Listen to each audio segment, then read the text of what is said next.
Assalamualaikum warahmatullahi wabarakatuh. Perkenalkan, nama saya Rahmani Fitri Penjitan, NPM dari 22012026. Nah, di video kali ini saya akan mempresentasikan hasil rangkuman saya dari buku yang saya dapatkan, yaitu Rangkaian Seri dan Paralel. Tentu saja kita masuk ke arus listrik. Nah, pembahasan arus listrik ramai diperbincangkan setelah Alexander Volta pada tahun 1745 sampai 1827 menemukan baterai yang menghasilkan listrik. Akibat penemuan itu diciptakan berbagai sel listrik dan baterai, mulai yang sederhana sampai yang canggih sampai sekarang. Baterai listrik dapat menghasilkan arus jika terminal-terminal baterai dihubungkan dengan jalur penghantar yang kontinu yang disebut dengan rangkaian listrik. Nah, rangkaian listrik pada baterai digambarkan pada gambar 2.1. Selanjutnya kita akan menggambarkan baterai. Nah, ini dia baterainya. Ini ada garis yang pendeknya, ada yang panjangnya, ada yang negatif, ada positif. Nah, akan kita jelaskan.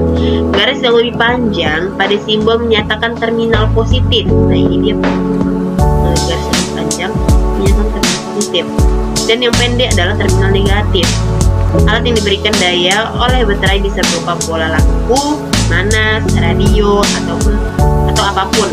Ketika rangkaian seperti gambar ini terbentuk, muatan dapat mengalir melalui gaungan. Selanjutnya, rangkaian dari satu terminal baterai ke yang lainnya, aliran muatan seperti ini disebut arus listrik. Arus listrik pada kawat didefinisikan sebagai jumlah total muatan yang melewati kawat persatuan waktu pada satu titik. Nah, arus listrik itu satu itu dirumuskan I sama dengan AQ per AT, di mana AQ adalah muatan yang melewati konduktor pada suatu lokasi pada jangka waktu tertentu. Satuan dari arus listrik adalah coulomb per detik atau dinamakan ampere. Untuk A, satuan terkecil yang digunakan adalah miliampere atau mikroampere. Hukum Ohm, hambatan dan resistor. Untuk menghasilkan arus listrik pada rangkaian dibutuhkan beda potensial. Salah satu cara untuk menghasilkan beda potensial adalah dengan baterai. Nah, George Simon Ohm pada tahun 1787 sampai 1854 menentukan dengan eksperimen bahwa arus pada kawat logam sebanding dengan beda potensial 5 yang diberikan, potensial P maksudnya, yang diberikan ke ujung-ujungnya yang dinyatakan sebagai berikut. I sama dengan P, I kurang P. Perbandingan di atas menunjukkan bahwa semakin besar tegangan listrik, maka arus yang mengalir akan semakin besar. Akan tetapi besarnya arus listrik tidak hanya tergantung pada tegangan, tapi ada besaran lain yang mempengaruhi, yaitu hambatan R yang diberikan terhadap aliran elektron. Makin tinggi hambatan kawat, maka akan semakin kecil arus yang mengalir untuk satu tegangan P. Oleh karena itu, arus berbanding terbalik dengan hambatan yang didapatkan I sama dengan P per R. Nah, di mana R adalah hambatan kawat atau suatu alat lainnya, V adalah beda potensial yang melintasi alat tersebut, dan I adalah arus listrik. Hubungan ini sering dituliskan V sama dengan IR yang biasanya disebut dengan hukum Ohm. Nah, sini ada contoh soalnya. Sebuah bola lampu senter kecil menarik 300 mA dari baterai 1,5 volt. Hitunglah A atau hambatan bola lampu. B jika tegangan sampai 1,2 volt. Bagaimana arus akan berubah? Dijelaskan. Nah, penyelesaiannya yang pertama A. Untuk menyelesaikan pertanyaan kita gunakan hukum, yaitu R sama dengan V per I sama dengan 1,5 volt per 0,3 ampere sama dengan 5 ohm.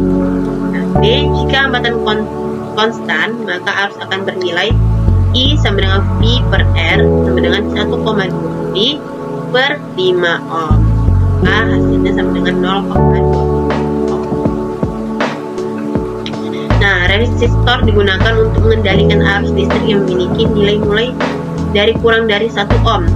Terdapat dua jenis resistor, yaitu resistor gulung kawat yang terdiri dari kumpulan kawat halus dan resistor resistor komposisi yang biasanya terbuat dari karbon bikonduktor.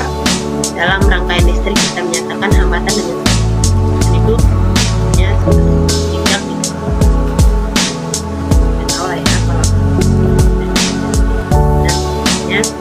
Nah ini rangkaian listrik.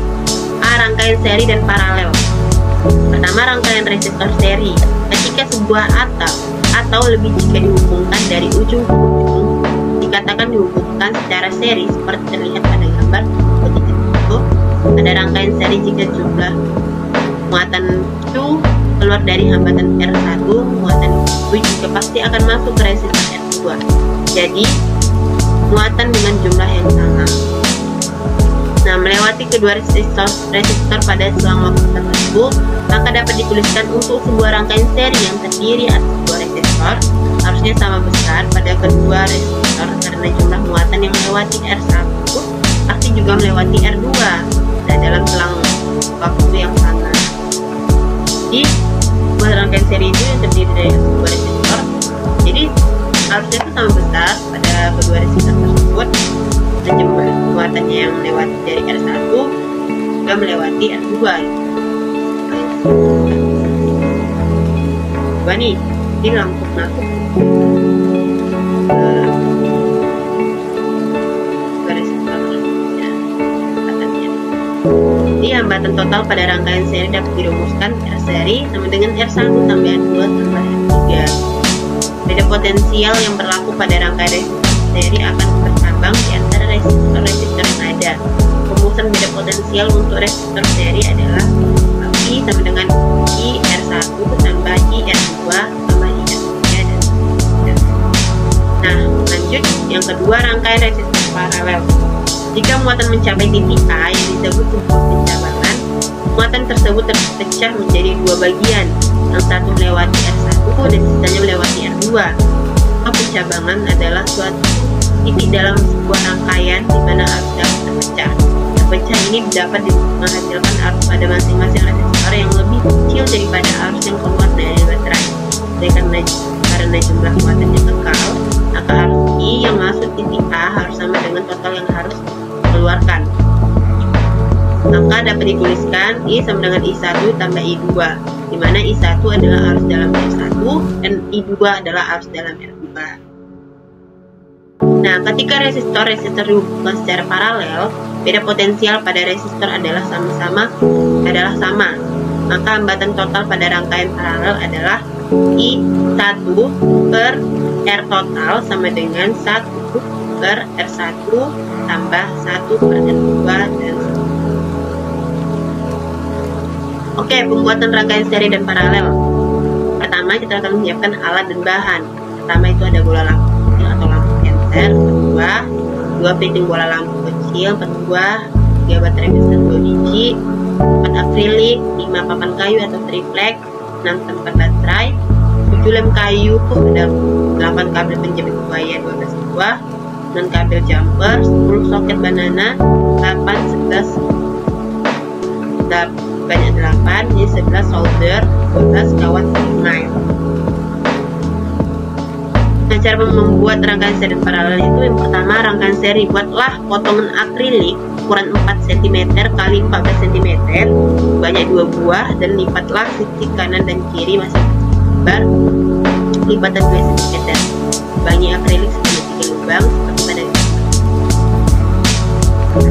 Kedua, buatlah rangkaian soket, banana dan piting bola lampu yang didekatkan dalam solder menggunakan kawat mel. 3, rangkaian soket, banana dan piting diletakkan pada akrilik dan dipasang bola lampu kecil. Nah, 4, susunlah rangkaian dan baterai pada papan triplek seperti gambar di samping. Ada gambarnya. Hubungkan kutub negatif baterai pada lubang A dan kabel kedua dari lubang B. Hubungkan kabel ketiga dari lubang D baterai. Setelah dihubungkan mata lampu yang ada di dalam rangkaian lampu. Nah, apabila salah satu lampu dimatikan, maka lampu yang lain akan mati. Ini terjadi karena lampu. Nah, lanjut rangkaian paralel. Pertama, susunlah rangkaian seperti pada angka 1 dan 4 rangkaian seri, kan? Kedua, susunlah rangkaian baterai seperti gambar samping. negatif baterai ke lubang A, kabel kedua dari lubang A ke lubang B. 4. Hubungkan kabel ketiga dari lubang C ke lubang D dan kabel 4 dari lubang D ke pada baterai. Nah, 5. Apabila salah satu lampu dimatikan, maka lampu menyala. Nah, ini adalah rangkaian paralel. Nah, jadi kalau rangkaian seri tadi jika mati satu tadi semua. Jadi kalau paralel itu ada satu yang lainnya. Nah, sekian dari presentasi saya mengenai